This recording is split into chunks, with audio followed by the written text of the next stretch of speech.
Hello दोस्त, आपका YouTube channel लक्ष्य सरकार में स्वागत है। तो पिछली वीडियो जहाँ तक थी उससे आगे हम पढ़ेंगे। तो चलिए, तो देखिए उसमें पढ़ा रहे थे सिंपल प्रेजेंट टेंस का यूज। सिंपल प्रेजेंट टेंस का यूज। तो आज पढ़ेंगे लोग सिंपल प्रेजेंट टेंस में कुछ ऐसे वर्ड्स जो इनके वाक्यों में इस्तेमाल होता है। तो चलिए जानते हैं वो वर्ड्स क्या हैं। तो नोट नंबर पहला देखिए, यानी कि कुछ वर्ड्स जिनका प्रयोग हम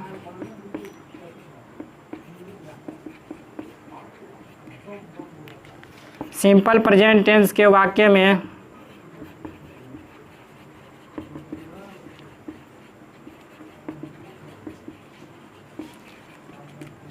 यानी सिंपल प्रेजेंट टेंस के वाक्य में वर्ब 1 या वर्ब 5 से पहले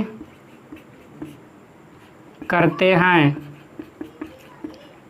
तो चलिए जानते हैं वह वर्ड्स कौन कौन सा है। तो पहला वर्ड्स है हमारा समटाइम्स। इसका हिंदी होता है कभी कभी। दूसरा देखिए, दूसरा है ऑलवेज। इसका हिंदी होता है हमेशा। सेकंड देखिए often, sorry third often. Often इसका हिंदी होता है प्रायः। फिर देखिए नेवर, मीन्स कभी नहीं। तो देखिए ये वर्ड्स है, और भी वर्ड्स है लेकिन इतना ही सभी काम चलाएंगे। ये जो वर्ड्स है इनका इस्तेमाल हम सिंपल प्रेजेंट टेंस के वाक्य में वर्ब 1 और वर्ब 5 से पहले करते हैं। तो चलिए एग्जाम्पल से हम इसको सीखते हैं।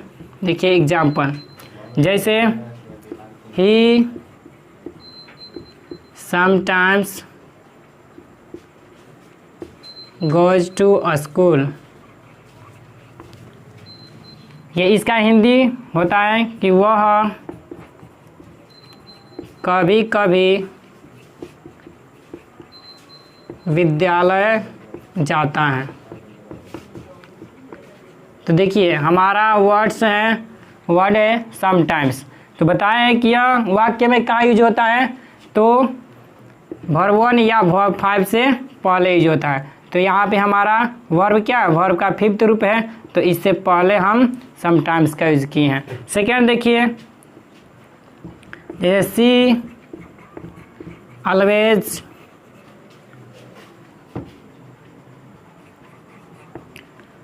Yeats a mango. इसका हिंदी जान लेते हैं कि वह हमेशा आम खाती हैं।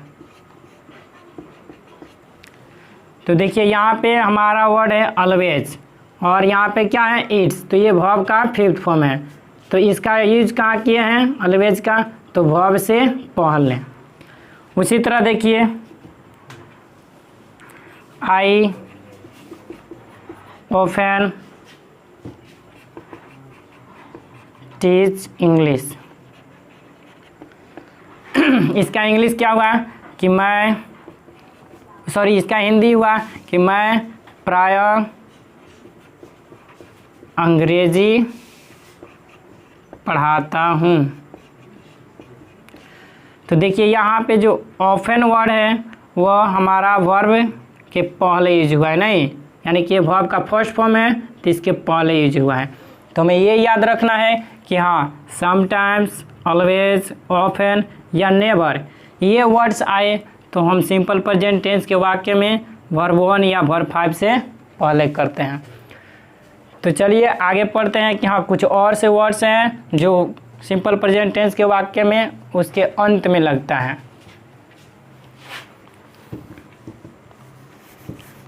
तो चलिए देखते हैं। तो देखिए यानी कि कुछ वर्ड्स जिनका प्रयोग हम सिंपल प्रेजेंट टेंस के वाक्य में वाक्य के अंत में करते हैं, वाक्य के अंत में करते हैं।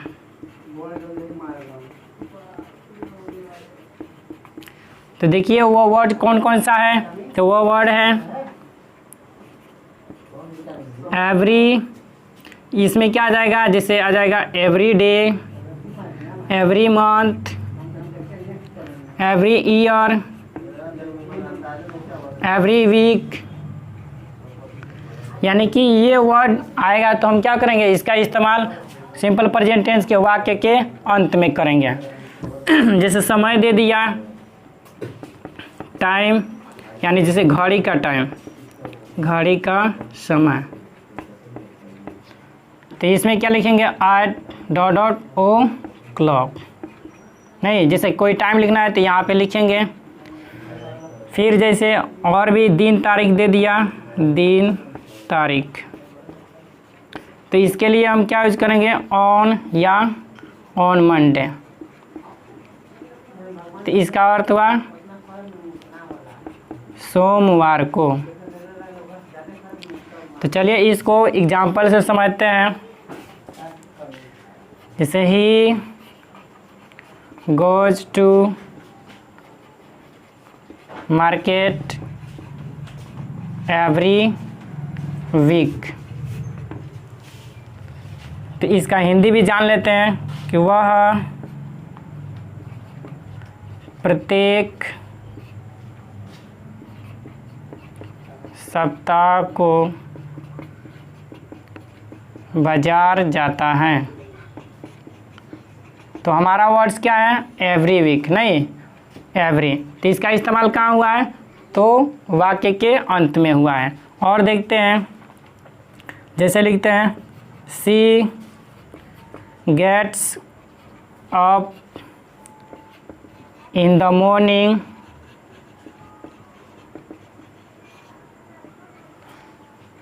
एट 5 o'clock, यानी कि वह सुबह के 5 बजे जगती है, नहीं। तो देखिए यहाँ पे एट 5 o'clock का इस्तेमाल कहाँ हुआ है, वाक्य के अंत में हुआ है। तो ऐसे हम याद रखेंगे कि हाँ एवरी डे रहे या एवरी मंथ रहे, एवरी ईयर रहे या एवरी वीक रहे, या 8 o'clock रहे ऑन या ऑन मंडे रहे, तो इसका प्रयोग हम कहाँ करेंगे, वाक्य के अंत में करेंगे। तो आई होप आप समझ गए होंगे। तो चलिए आगे कुछ सीखते हैं इसमें।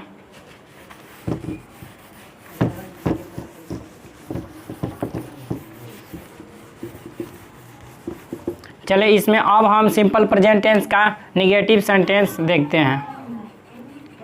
निगेटिव सेंटेंसेज, इसका हिंदी होता है नकारात्मक वाक्य।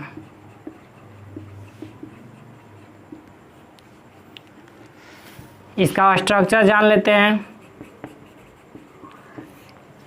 स्ट्रक्चर, इसका हिंदी होता है बनावट, यानी वाक्य का बनावट कैसा होगा।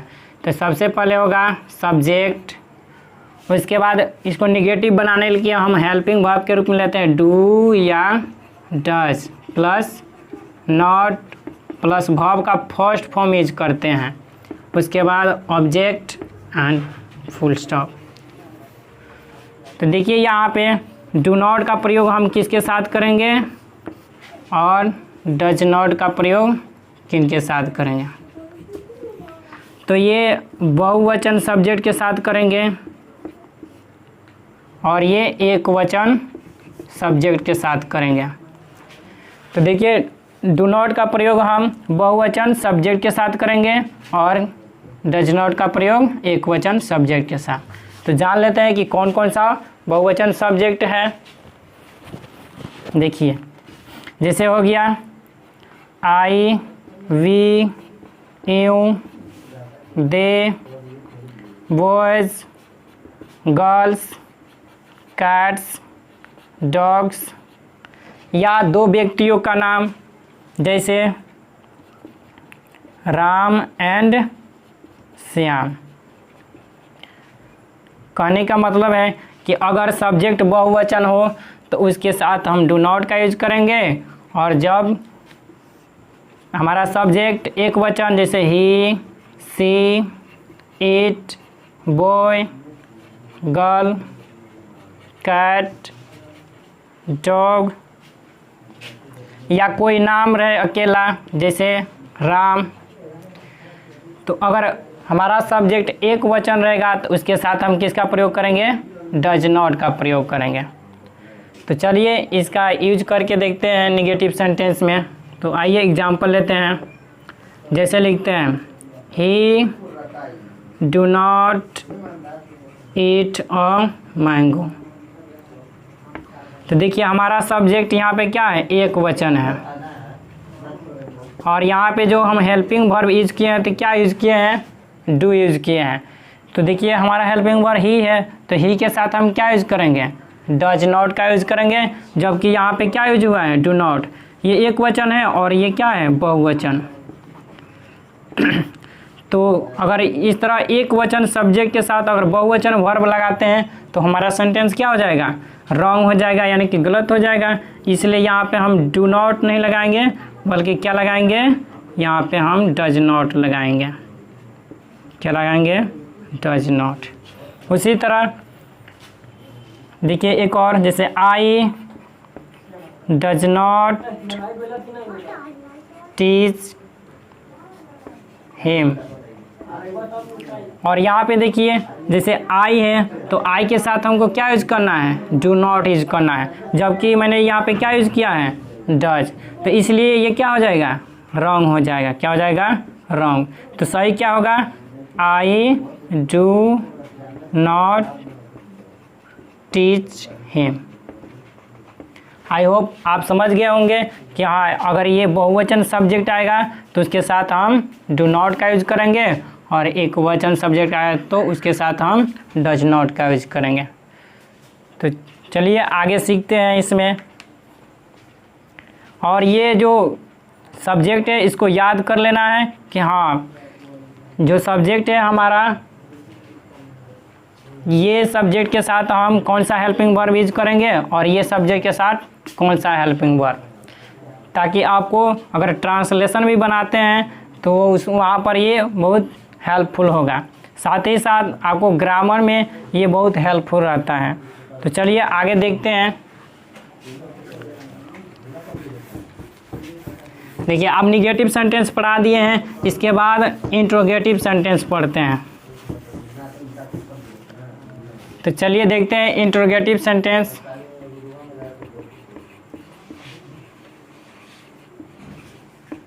इंट्रोगेटिव सेंटेंस है, देखिए इसका हिंदी होता है प्रश्नवाचक वाक्य। क्या होता है? प्रश्नवाचक वाक्य, यानी कि ऐसा वाक्य जिसमें प्रश्न किया जाता हो। तो चूंकि ये इंट्रोगेटिव सेंटेंस दो पार्ट में बटा होता है, पहला होता है yes no question and second होता है हमारा WH क्वेश्चन।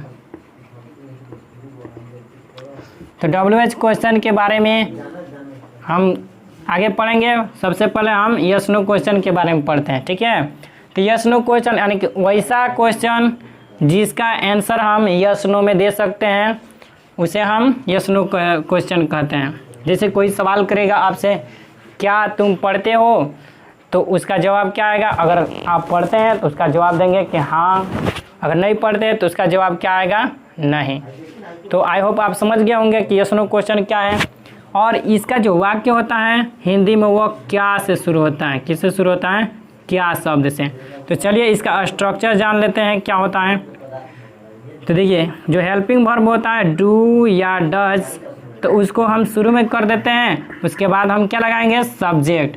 अगर हमें नॉट की आवश्यकता पड़ेगा तो नॉट यहाँ पे लगाएंगे, उसके बाद वर्ब का फर्स्ट फॉर्म यूज होगा, उसके बाद object and finally what.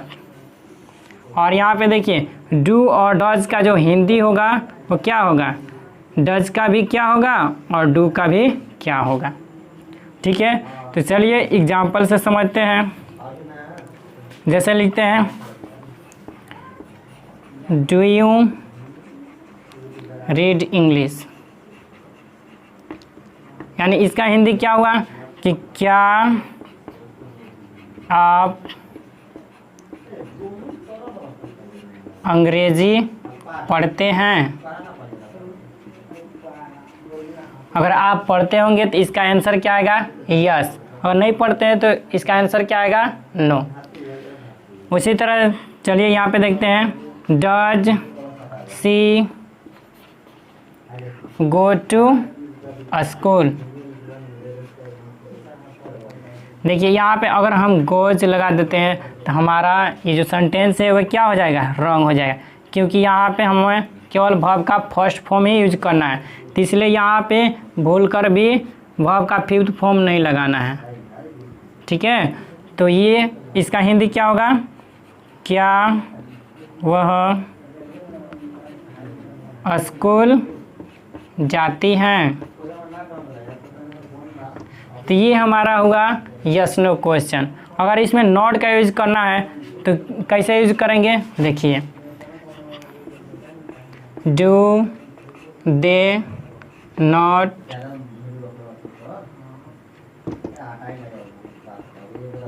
Right a letter,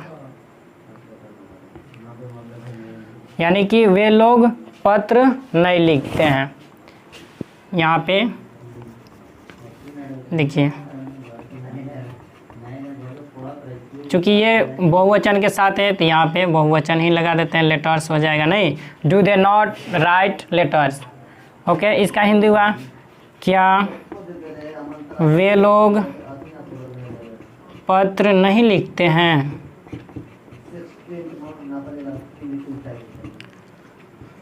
तो आप ये स्ट्रक्चर के माध्यम से ट्रांसलेशन भी बना सकते हैं और ग्रामर प्रोपोर्शन भी तैयार कर सकते हैं। तो यही हमारा स्ट्रक्चर है जिसको याद रखने से हमें ग्रामर और ट्रांसलेशन बनाने में बहुत फ़ायदा होता है, बहुत हेल्प करता है। तो आप ये स्ट्रक्चर को याद रखेंगे और फिर हम अगले क्लास में WH क्वेश्चन पढ़ेंगे। फिर इसका जो कुछ यूज है वो भी इसी वीडियो में हम लोग कंप्लीट करेंगे, जिसमें हम क्या पढ़ाएंगे, आप लोग को इन्फिनेटिव पढ़ाएंगे। इन्फिनेटिव जैसे उसमें 2 + वर्ब 1 को इन्फिनेटिव कहा जाता है, साथ ही साथ हाउ टू का प्रयोग बताएंगे वहाँ पे कि हाँ हाउ टू का प्रयोग कब किया जाता है। तो चलिए आज इतना ही, फिर मिलते हैं अगले वीडियो में। तो इस वीडियो को देखने के लिए धन्यवाद, थैंक यू।